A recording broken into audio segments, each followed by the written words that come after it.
akkatti wanjalaatti walitti jigaa sirrii walitti jigaa achiinis asirraanis sirrii tijigaatis lachuu isaaniitu jigaadhis tijig yaadsa geettis. Asha marka fuula dhuftoota guutuu kan maatii kan nagaa keessan ani nagaa kooti. Ani sasuma wajjin adda sarpiraayizii maatii dhaqqoo waan ani yaadne beekin na godhe itti gammadeera namatti tola. Dhugumatti immoo bakka nageenyi hin jirre jaalalli hin jirre araarri hin jirre milkaa'insi hin jiru. Dhugaasumaan beekii baay'ee si galateeffadha. Dhugaa yaada addaa kaastee naaf jiraatu beekii koo. Kan keessaa baay'ee jala argama. Akkanan jedhe goolii wajjin araara buufneerra. Goolii wajjin araara buufneerra tokko taaneerra ifneerra waan hundumasaa. Tokko hin taane lama taane Tokko taanee jechuun kan koo araaramneerra. Walitti cinaallee sin teessiseera. Galatoomii jaarsa gadiyaa nuuf jira. walitti araaramne malee garuu tokko hin taane namni akka tokko taatanii jirtanii akka hin jenne booda nagarii biraa akkamitti finne nuti anis boonama isheenis ammoo firama yeroodhaaf walitti araaramne jira garuu akka duratti ammoo waan hin taane akkasumatti tokkoffaan yeroodhaaf wanti jedhu hin jiru araarri kun itti fufaadha sin araarseera kana booda deebitanii sababni itti wal dhabdaniif hin jiru boonaan akkasii miti tokkoffaan firaani tokko taane irra kan isheen jette waan biraa yaaddee sun taane tokkoffaan isheen jireenya mataa ishee keessa jirti atillee jireenya mataa kee keessa jirta isin lama nama kana booda yoomiyyuu taa'annaan deebitanii tokko ta'uu dandeessan ati nama wajjin tokko taate qabda isheellee nama biraa ni qabdi waan ta'eef tokkoon taane isheen akkas jechuu isheen si hubachiisuuf isheen akkas jechuu tun taane araaramneerra akka dura walitti mufannee hin jirru amma dhiifama walii goonerraa kana hundumaa immoo garuu waan anaanis na kabajanii raawwataniif galatoomaa jechuun barbaadaa sumaanii naa kabajamaa akkasumallee kabajamtoota daawwattoota keenya ayiluudhaallee bilbileeraa beellameen jira dhufaa jira aga sanatti nuti eeguutti jirra ni dhufa waan ta'eef isallee asumaan boonaa wajjin walitti araarsinee guyyaa keenya bareechinee xumuruu barbaannaa isinillee daawwattoonni keenya warra nufaana cinqamaa turtan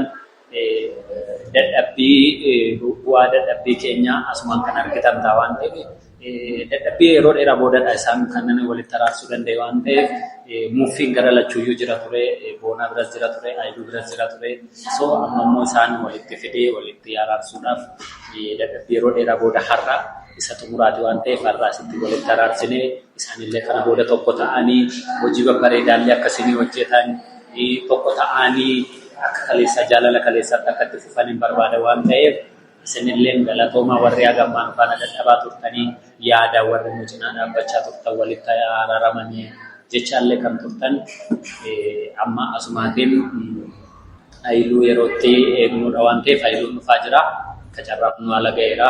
Ammas beekii yoo ayiluu walitti isin araarsa jettanii yoo yaamtaniif dhufuu hin danda'u waan ta'eef amma waanuma biraa fakkeessitanii osoo yaamtanii dhufuu danda'a. Maaliif sin barbaada beekaa wajjin jira jedheen yaame malee boonaan nu bira jira jedheen waa'ee araara wanti inni beeku hin jiru. ammas jechuudha ati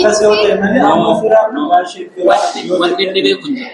Firaa fi ani akka waan waliin jirutti waamne malee waa'ee araara wanti inni beeku hin jiru waan ta'eef kana dhammaa. Asumaan jechuudha maatii kan qo'atii yoo dhufu dirqamni araarama jechuun dandeenyu beektanii innis miira mataasaa keessa ture dhufee araara nas fudhachuu danda'a dhiisuu danda'a nuti immoo gama keenyaan beekaan hin jira aga dandanitti akka araaramuuf akka yaada keenya hubatuuf hin amansiisna. Isinis rabbiin nu kadhadhaa amatti nu wajjin ta'a hin laalla bakka gaafa dhufu dirqama bonaasitti maramee araarama jedhee yaadu. Roluu danda'a yookiin immoo gammadee sarara kanatti keessa raadamuu danda'a. Ati immoo miira isa hubachuu qabda isa wajjin yoo inni dallan yoo inni muffate illee tasgabbaa'ee. Atinis garuu yeroo dhuftu akkasiin turre miira kan amma yoo illee dhufe ilaalu amma yoo illee dhufe miira haarii keessaa ba'uu qabda waan kaleessa dabarsitan kaasuu qabdu asitti waan akkasiiti illee akkan kaafne hin dhoowwina. Ayiluun baay'ee akka haarii natti meera garuu akka dhiisu itti meera. Rakkoon qabu duras waan barbaadu waan ta'eef ammas wanta barbaadu argate waan ta'eef rakkoon qabu immoo miiruma gammachuudhaan isas simata nama nagaa kan nagaa caala.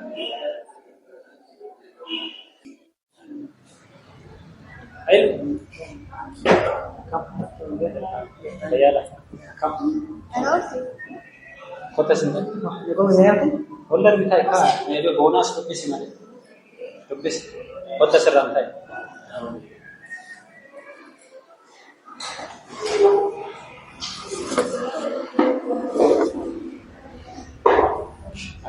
Negara kita.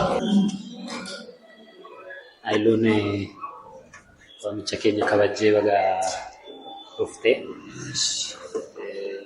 waan biraaf miti waan nuti si barbaadu moor ana ol firaan waa muraasatti dabalte sana booda gara sagantaa keenyaatti deemna. Jalqaba sagantaa keessa eegalu duratti maal kan yaamtan jettee himni. Sanuma firaan sitti muufi firaan waa'ee sagantaa keenya waan tokko siin jetti sanarra dhaabbannee finfinnee jira. Maalseeti beekaanii wajjin wal agarree haasaatu beekte anaaf bonaa gidduu rakkoo jiru fure alaabaa buufneedha. Isinis immoo alaabaa buuftanii waan jiru dhiiftanii qaan bonaan namni dheeraa atiin namni dheeraa jettanii akkasiin koomii kaasana osoo hin taane hundumaa jechuumatti dhiistanii gara fuula duraatti alaabaan akkasiin deemtanii nyaakaasee jettee beekaan yaada beekaa taa'ee turanii obboleessi waabe. Bakka hin gaafa siniriyaadha keessa hojii guddattee tokko jiraachaa turtanii anaan bira wal beektu haadha kanammoo wanta xixiqqoodha wanta ija namaaf hin kunne wal dhabdanii akkasii fagaadda facaatanii jiru waan sammuu fayyadamnaa naaf hin laanne beekte isuma dhaggeeffachuuf callisee waaqayyo eebbisuu beekaas rabbiin nuuf kaasee beekaan isin dhufe naati maal jetta buna akkasii boona jaalalaa kan barbaadee ta'eef beekaan akkasii waan asirratti waan muraasatti dabaluuf Ailo nuyi ol siifi firaadha ol siifi boonaatu dura wal beeku.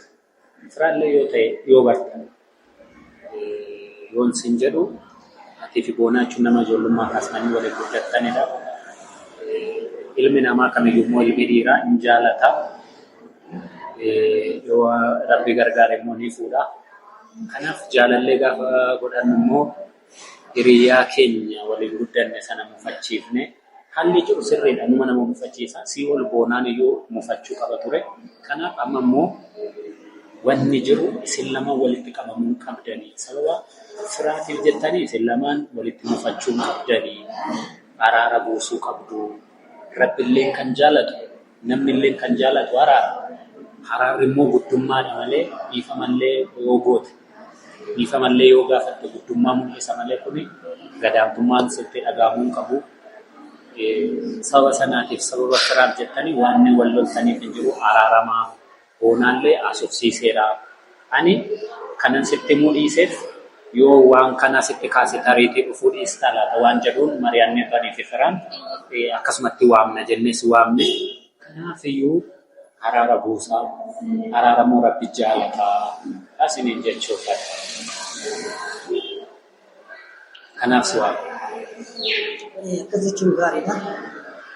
Tole gaariidha. Yaadni keessan yaada jajjabduu qabu. Kanarratti yaadaan tureyyuu garuu miidhaa inni sana miidhee jira.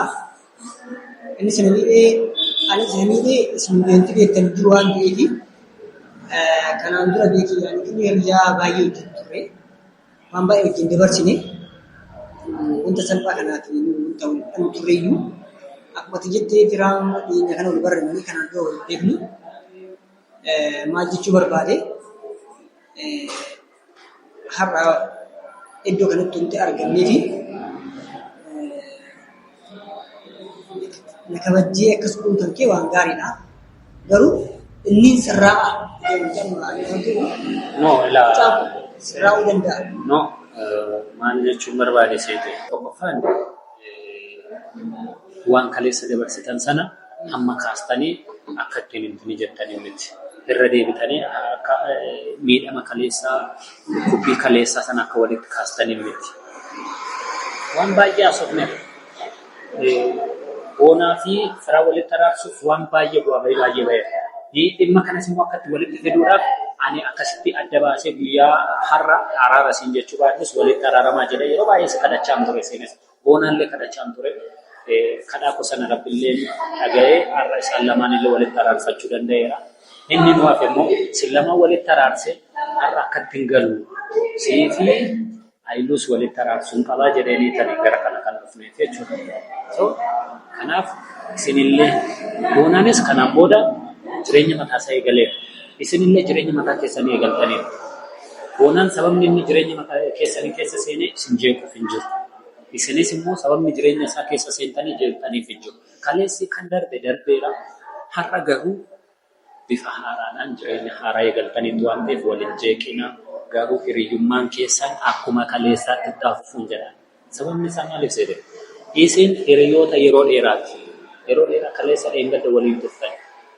Har'a sababa shamarraa jettanii wal loluun qabdan. Rabbi waan kaa'e waan rabbi jedhe malee hin ta'u. Waan jedhe malee hin ta'u beeku. Akki nuti jennee fi akki nuti yaadne ta'uu dhabuu danda'a yeroo tokko jireenya keenya keessatti. Akki nuti yaadnee fi akki ta'u wal faallaa yeroo itti ta'u ta'u. Jireenyi ilma namaa immoo akkasi. Waa baay'eedhaa. Sababa sanaatiif boonaan akkaataan inni itti yaade ta'uu fi dideera ta'a. Amma immoo jireenya haaraa eegaleera. Wanni sababni firaa fi boonaan kana booda walitti deebi'anii siin jireenya keessa jeeqaniif hin jiru waan ta'eef sin araarama anaaf jedhiiti kabaja kootiif jedhiiti araaramaa jechuun barbaadan. Tole araarri biyya ni araarama yaa durallee ani araarama barbaannee nama siixana qabaa kunis araarama barbaadna garuu araaramu kabajamtee hojii kan dhiyaate dhufuun kan ta'e guddaadha. Kanaaf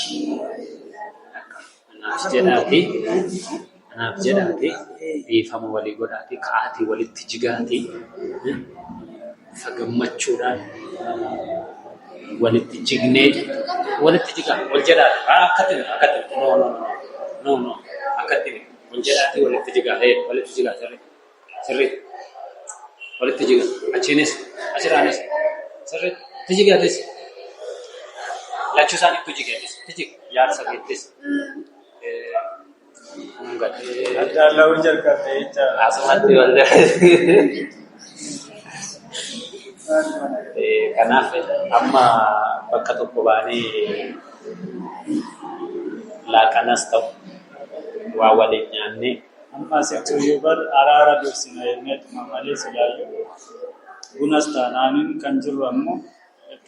Mana bunaati waan ta'eef bunas taanaaniin dhugan ture. Yeroo biraa araara dursina jennee caalisa. Sirriidha. Anis sana yaadeera garuu amma laaqana fayyadamneet deebinee buna dhugnaa asumaati.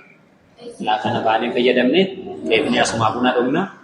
Har'a guyyaa kana anis hundi keenya yoo hojii keenya deebinee har'a iddoo kana walleerra erga walleemmoo amma sa'aatii kanatti gammannee araarumuu keenya yookaan mul'isu waliin maaddii tokkorraa nyaannee waliin dhugnee kanatu mul'isa waan ta'eef amma galatoomaa naa kabajamaa.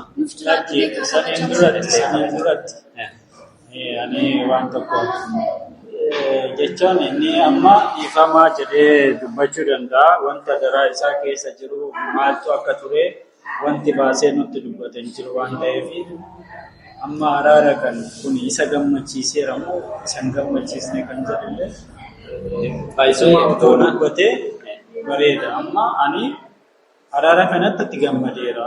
Baay'ee natti toleera. Wanta duraayyuu barbaadaa ture waan ta'eef namni tokko namni ati durii wajjin nyaattee wajjin dhuftee wajjin guddatte tokko ammoo karaa irratti ammoo osoo wanti balaan tasaa wayii irra ga'eetiin jedhee sitti dhaga'ama waan ta'eef lola qabdaaf ammoo nama sana achitti dhiistee deemuu hin qabdu waan ta'eef sababa saniif ammoo egaa namni hin ba'aa hin gala wanta nama mudatu hin beekamu sababuma saniif ammoo araarri baay'ee barbaachisaadha.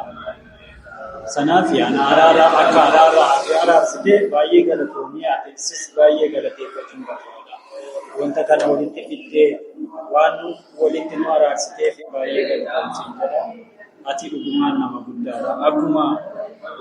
Akkuma nama duuka buutee nu araarsiteef jaarsa biyyaas ta'is jenna. Yaa jaarsas ta'uu baatu akka jaarsaatti duuka buutee nu araarsiteef baay'ee galatoomii.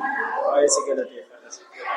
Tolee, gargaarri hojjettoota keenyaa galatoomaa galatoomaa waan araara kana araaramuu keessatti anis akkuma jedhee yaa waan biraa dubbatanii minaaira kaasurraa araara caala waan ta'eef anis humni miidheessuu hin barbaachisu. Araara inni jedhamee humni madaa kaasuu hin barbaachisu. Sirna gadaas humni madaa jedhu kaasuu hin barbaachisu. Ati nu kabajattee as bakka gammadee jira. Kanaaf araarri keenya gammadee jira. Inni araara hin jaallanne. Kanaaf si jaalladhaa si kabajnaa fayyaan nuti. Fayyaa Boonaanis fayyaa ta'a galatooma. Baay'ee